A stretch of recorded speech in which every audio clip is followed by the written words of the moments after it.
আসসালামু আলাইকুম, কেমন আছেন সবাই? আজকে আপনাদের সাথে শেয়ার করব ভাইয়ের ঝালবন রেসিপি। চলুন দেখে নেই। এই ঝালবন রেসিপিটি বানানোর জন্য যা যা ইনগ্রেডিয়েন্টস লাগছে এখানে আছে 1 কাপ ময়দা, ইস্ট, একটি ডিম, বেকিং পাউডার, লবণ আর মরিচ। আজকের রেসিপিটা কিন্তু ভাইয়াই আজকে ঝালবনটা বানাচ্ছে।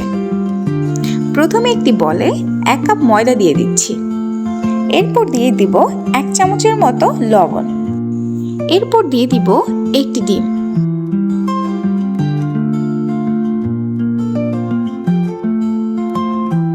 ডিমটা মিশিয়ে এর সাথে দিয়ে দিব কুচি করে কেটে রাখা কাঁচামরিচগুলো।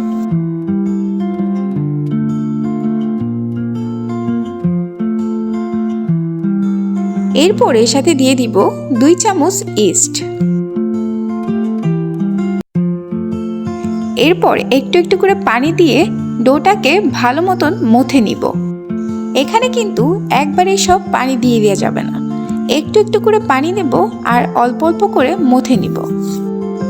ডোটাকে ঠিক ততক্ষণ পর্যন্তই মথে নিতে হবে, ঠিক যতক্ষণ পর্যন্ত ডোটা মসৃণ না হচ্ছে, হাতে একদম লেগে যাবে না। দেখুন ঠিক এরকম একটি ডো হবে। ডোটা খুব বেশি নরম হবে না, আবার খুব বেশি শক্ত হবে না, মিডিয়াম থাকবে। এরপর এটিকে ফুড র্যাপিং পেপার দিয়ে র্যাপ করে নিব। র্যাপ করা হয়ে গেলে এটিকে আমরা 15 মিনিটের জন্য রেস্টে রেখে দিব। 15 মিনিট পর ফিরে এলাম। দেখুন ডোটা কেমন ফুলে ডাবল হয়ে গিয়েছে। এখন এটিকে আনর্যাপ করে হাতে সামান্য তেল নিয়ে আলতো করে মথে নিব।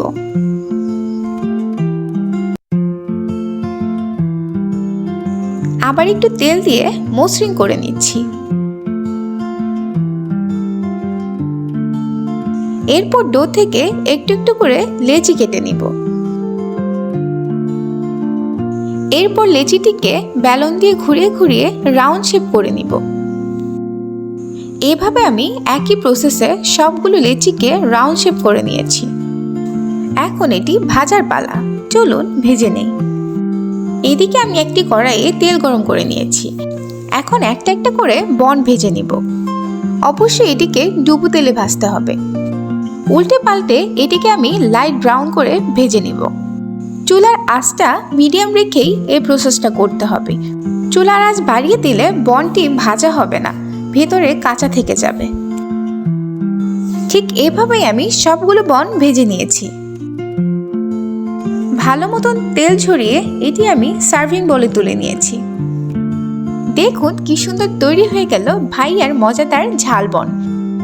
বনের ভিতরটা কিন্তু অনেক বেশি ফ্লাপি হয়েছে আর একটু কাঁচা রয়নি। দেখেন কত সুন্দর হয়েছে।